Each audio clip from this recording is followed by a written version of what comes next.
few weeks ago, Pastor Sarah and I went out for dinner with some friends and went to a local place, and we sat down at a table and we got our food and our drinks, and we're just enjoying one another's company, having a good time, but we kept getting distracted by the table next to us, the one closest to us. There was another group at that table, a group of women, and the whole table was sitting together, talking to one another, as people do, but the person at the end of the table, the person closest to us, wasn't talking with the rest of her group. She was facing our table, and she had on a virtual reality headset. And so we would get distracted because we would look over, and first she was going like this.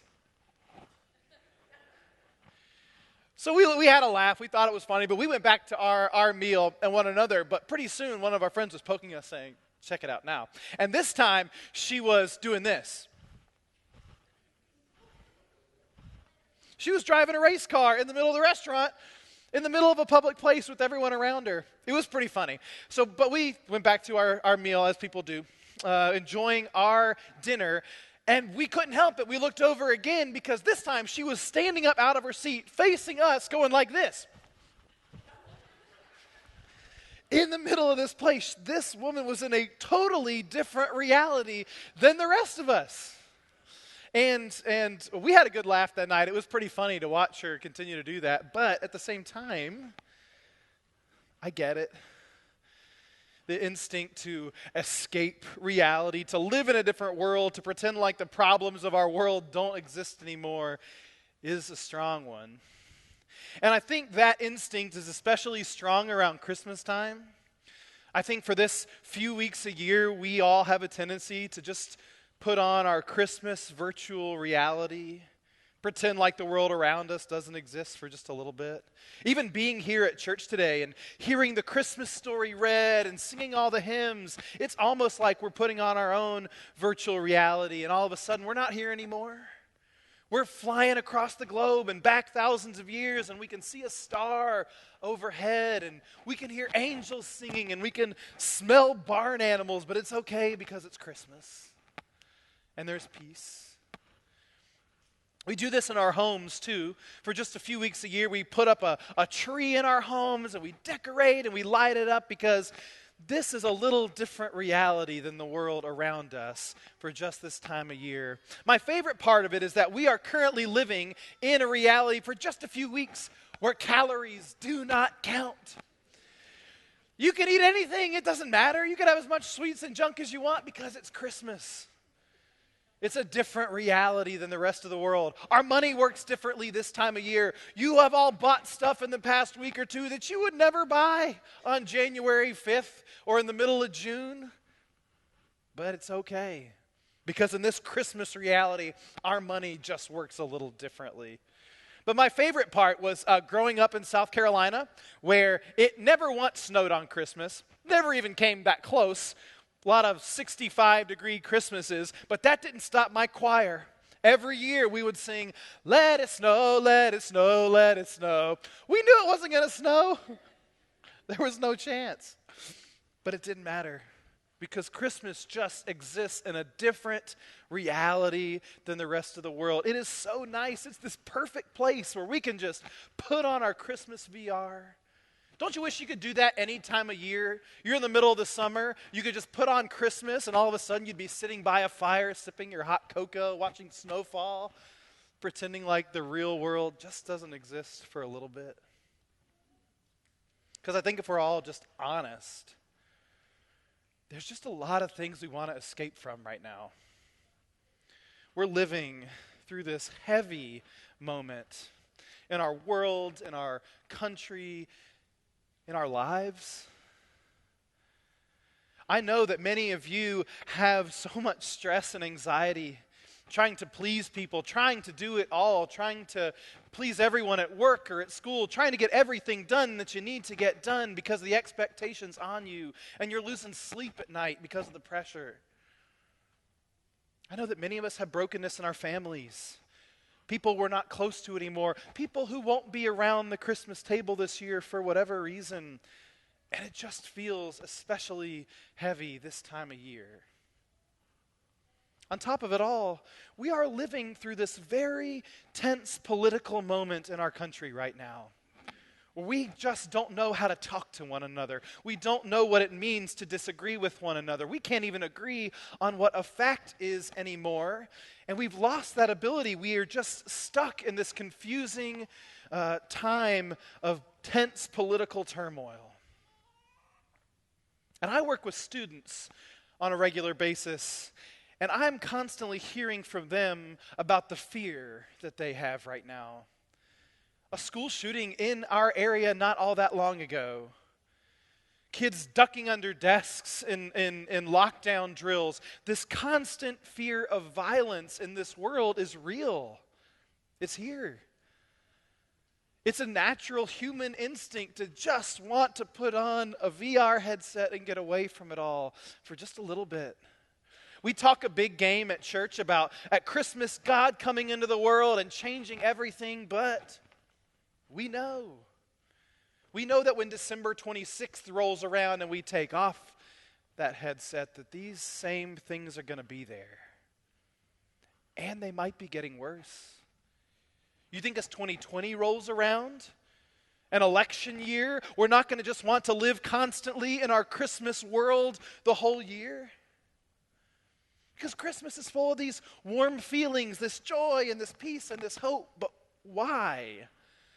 Why does it seem like that stuff only exists in virtual reality and not in the real world? I think that's the question on my heart this Christmas. I think it's a question that we're all asking. And I think to get to the answer to that, we have to actually look again at the story of Jesus' birth. Because we've been told this story for a long time, and the story has angels singing, and it has farm animals who are quiet. It has newborn babies who don't cry. It has a mother giving birth who is meek and mild. And you start to look at the story and you say, wait a minute, that doesn't sound like reality. Maybe our Christmas carols have been lying to us this whole time. Maybe there wasn't such a quiet night after all. That version sounds like virtual reality. But we actually look at the story of Jesus' birth and what happened there. I think what we start to realize is that the story of Jesus is much closer to our reality than we might have ever thought before. At the center of the story of Jesus' birth is anxiety. The anxiety and stress of a mother and father giving birth without adequate medical attention in a stable next to animals. You think there wasn't fear? You think there wasn't pressure? You think they didn't sleep? You think they slept at all that first night when they had baby Jesus? On top of it, this story has scandal to it. Mary and Joseph were not married. A child born out of wedlock at the time had some serious consequences, some social stigmas. You could say then that Jesus' own family was experiencing some level of brokenness at the time of his birth. On top of that, there is some very tense political drama at the moment in which Jesus is born. Rome had not that long ago come in and conquered the land of Judea, and now you have Emperor Augustus sending out a registration. You have Quirinius, the governor of Syria. You have local kings, and the people of the time had to decide who to trust, who to follow. As Jesus grows up, as Jesus continues on in his ministry, what we'll realize is just how tense this political moment is. And with Rome coming in, with a jealous local ruler, and with a child born out of wedlock, Jesus spent the first moments of his life under constant threat of violence.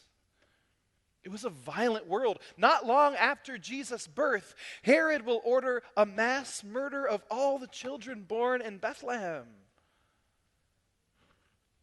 Anxiety, scandal, politics, violence. Is that the Christmas story you remember? Or is that the thing we came here today to forget? Because as it turns out, I think the Christmas story, living in Christmas time, isn't about us escaping our reality. It's about God entering our reality. It's not about us putting on our VR and pretending like the problems of the world don't exist. It's God putting on a body, putting on human form and experiencing those very things that we experience, living a human life. God noticing the suffering in our lives. God noticing the pain of the world and not running away from it, but running towards us in love, even when we just want to get away from it all. My 1-year-old daughter, Mika, has just a few words at the moment right now. She's got the normal words. She's got mama, she's got dad, but there is another word that she's got, which both Pastor Sarah and I think is a bit of a strange word for a 1-year-old to have, but this is her go-to word. She says it all the time. And the story goes, a couple weeks ago, Pastor Sarah and I were coming home from church on a Wednesday night. It was late. We were driving 2 separate cars, and Mika and I arrived home just a few minutes before Pastor Sarah did. And as I'm holding Mika by the door, and she sees her mom's car pull in the driveway, and she realizes what's happening, she turns to me, gets the biggest smile I've seen across her face, and she says, "Home." That's her word right now. Home. It's the answer to every question we ask her. Mika, where are we going today? Home. What's for dinner? Home. But that look on her face, that look when she saw her mother coming home, I think that's the same look that Jesus has on entering the world. I think it's the same look on God's face when we're at one of the end of our longest days, when we have been pushed to our limits, when we just don't have anything left, that God gets a big grin and says, home. Because that's God's favorite word at Christmas too. As God once again comes and finds a home with us. God enters into this world of political strife and says, home. God enters into the life of a poor, broken family and says, home. God enters into the very real violence of this world that will ultimately lead to his suffering and death, and God says, home. All those things that we want so badly to escape from are exactly where God comes to be. And today, the ultimate source of love in the universe has decided once again to make a home with us. And so maybe just for today, maybe just for a moment, let's all take off our Christmas virtual reality and let's all experience something a little more real. We know as we look around that there is going to be pain in this world, and suffering, and confusion in this world, and brokenness. But it is Christmas, which means that there is also God in this world. And that means there is love, and there is hope, and there is peace. And friends, that is a reality worth living in. Thanks be to God. Merry Christmas.